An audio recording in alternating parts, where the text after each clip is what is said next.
नमस्कार दोस्तों, welcome to the GS world. दोस्तों, आज का हमारा टॉपिक है राष्ट्रीय उद्यान और वन्य जीव अभयारण्य में अंतर। आज हम राष्ट्रीय उद्यान और वन्य जीव अभयारण्य के बीच के अंतर को समझेंगे। तो चलिए दोस्तों, शुरू करते हैं हमारा आज का टॉपिक। दोस्तों, सबसे पहले हम राष्ट्रीय उद्यान और वन्य जीव अभयारण्य के बारे में थोड़ी सी जानकारी लेते हैं। देखिए, सेंट्रल गवर्नमेंट और स्टेट गवर्नमेंट द्वारा राष्ट्रीय उद्यान और वन्य जीव अभयारण्य की स्थापना की जाती है। इनकी स्थापना करने का उद्देश्य यही होता है कि ऐसे जीव जो विलुप्त होने की कगार पर हैं, उन जीवों की और उनकी प्रजातियों की, साथ ही साथ अन्य जीव जंतुओं की, उनकी प्रजातियों की, वनस्पतियों की इत्यादि की रक्षा करना, इसी उद्देश्य से राष्ट्रीय उद्यान और वन्य जीव अभयारण्य की स्थापना की जाती है।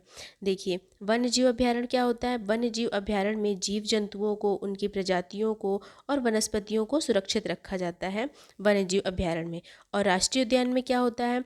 राष्ट्रीय उद्यान में जीव जंतुओं को, उनकी प्रजातियों को, पेड़ पौधे, वनस्पतियों को, इनके साथ साथ वन्य जीवों के प्राकृतिक आवास को भी सुरक्षित रखा जाता है राष्ट्रीय उद्यान में। तो ये है राष्ट्रीय उद्यान और वन्य जीव अभयारण्य के बारे में थोड़ी सी जानकारी। चलिए अब हम इन दोनों के बीच के अंतर को समझते हैं। राष्ट्रीय उद्यान और वन्य जीव अभयारण्य के बीच में सबसे पहला अंतर है, वन्य जीव अभयारण्य में पालतू जानवर चराने की अनुमति है। कोई भी व्यक्ति अपना पालतू जानवर, गाय, भैंस, बकरी इत्यादि अनुमति लेकर वन्य जीव अभयारण्य में चरा सकता है, लेकिन वह अनुमति लेकर ही चराएगा, अपने मन से नहीं, और एक सीमित समय में, सीमित दायरे में रहकर ही चरा सकता है। लेकिन राष्ट्रीय उद्यान में पालतू जानवरों के चराने की अनुमति नहीं है। अब अगला अंतर है, पर्यटकों के घूमने की अनुमति है। वन्य जीव अभयारण्य में पर्यटक घूम सकते हैं, पर्यटक अनुमति लेकर वन्य जीव अभयारण्य में घूम सकते हैं, लेकिन राष्ट्रीय उद्यान में पर्यटकों के घूमने की अनुमति नहीं है। अब अगला अंतर है, वन्य जीव अभयारण्य की ज़मीन आपकी रहेगी। कहने का तात्पर्य यह है कि यदि वन्य जीव अभयारण्य आपकी ज़मीन पर बनने वाला है, तो बनने के बाद भी उस ज़मीन पर मालिकाना हक आपका होगा। आप वन्य जीव अभयारण्य के कुछ नियमों का पालन करके अपनी ज़मीन पर खेती बाड़ी कर सकते हैं, लेकिन राष्ट्रीय उद्यान यदि आपकी ज़मीन पर बनने वाला है, तो बनने से पहले ही आपसे उस ज़मीन का हिसाब किताब कर लिया जाएगा, और उसके बाद बनने के बाद वो ज़मीन पर आपका कोई अधिकार नहीं होगा। अगला है, वन्य जीव अभयारण्य में लकड़ी और फल ले सकते हैं। यदि कोई व्यक्ति चाहे तो अनुमति लेकर वन्य जीव अभयारण्य से लकड़ी और फल प्राप्त कर सकता है, लेकिन पेड़ से काट कर लकड़ी या फल को पेड़ से तोड़ कर नहीं प्राप्त कर सकता। जमीन पर गिरी हुई लकड़ी और जमीन पर गिरे हुए फल ही उठा सकता है, लेकिन राष्ट्रीय उद्यान में लकड़ी और फल इन सब के लेने की कोई अनुमति नहीं है। यहाँ पे एक इम्पॉर्टेंट चीज़ याद रखिएगा दोस्तों। देखिए, वन्य जीव अभयारण्य में पर्यटक घूमने तो जा सकते हैं, लेकिन वहाँ पर कोई भी क्रियाकलाप करने की या फिर वहाँ पर आवास बना के रहने की अनुमति नहीं है। और राष्ट्रीय उद्यान में तो पर्यटकों की जाने की ही अनुमति नहीं होती। ठीक है, चलिए अब हम आगे बढ़ते हैं। वन्य जीव अभयारण्य राष्ट्रीय उद्यान की अपेक्षा कम शक्तिशाली होते हैं, और राष्ट्रीय उद्यान वन्य जीव अभयारण्य की अपेक्षा अधिक शक्तिशाली होते हैं। एक मिनट दोस्तों, चलिए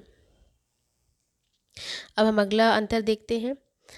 राष्ट्रीय उद्यान वन्य जीव अभयारण्य जाति विशेष के लिए बनाया जा सकता है। जैसे कि किसी एक जाति के लिए, और उनकी जैसे कि हम मान सकते हैं कि वन्य जीव अभयारण्य हमने बाघ के लिए बना दिया, बाघ और उनकी प्रजातियों को संरक्षित करने के लिए हम बना सकते हैं। लेकिन राष्ट्रीय उद्यान एक जाति विशेष के लिए नहीं बनता, उसमें सभी प्रकार के जीव जंतु, पेड़ पौधे, वनस्पति मौजूद होते हैं, वो सभी के लिए होता है। और अगला अंतर है, राष्ट्रीय वन्य जीव अभयारण्य के जो नियम होते हैं वो थोड़े से कम कठोर होते हैं राष्ट्रीय उद्यान की अपेक्षा, लेकिन राष्ट्रीय उद्यान के नियम बहुत ही ज़्यादा कठोर होते हैं, उसमें बहुत ही कठोर नियम होते हैं। अब अगला अंतर है, वन्य जीव अभयारण्य व्यक्ति विशेष और सरकार दोनों द्वारा स्थापित होता है। जैसे कि कोई व्यक्ति चाहे तो वह वन्य जीव अभयारण्य स्थापित कर सकता है किसी एक जाति विशेष के लिए या सभी के लिए, लेकिन और सरकार द्वारा भी स्थापित होता है। कहने का तात्पर्य यह है कि कोई एक व्यक्ति और सरकार दोनों के द्वारा वन्य जीव अभयारण्य स्थापित किया जा सकता है, लेकिन राष्ट्रीय उद्यान केवल सरकार द्वारा ही स्थापित होता है, और इसका पूरी तरह से देख रेख, इसका पूरा संचालन सरकार के द्वारा ही होता है। अब अगला है, वन्य जीव अभ्यारण्य को अपग्रेड करके राष्ट्रीय उद्यान में बदला जा सकता है, लेकिन राष्ट्रीय उद्यान को डाउन करके वन्य जीव अभ्यारण्य में नहीं बदला जा सकता, क्योंकि वन्य जीव अभ्यारण्य का बड़ा रूप ही राष्ट्रीय उद्यान है। हमारे भारत में आज की डेट में 566 वन्यजीव अभ्यारण्य है और 107 राष्ट्रीय उद्यान है।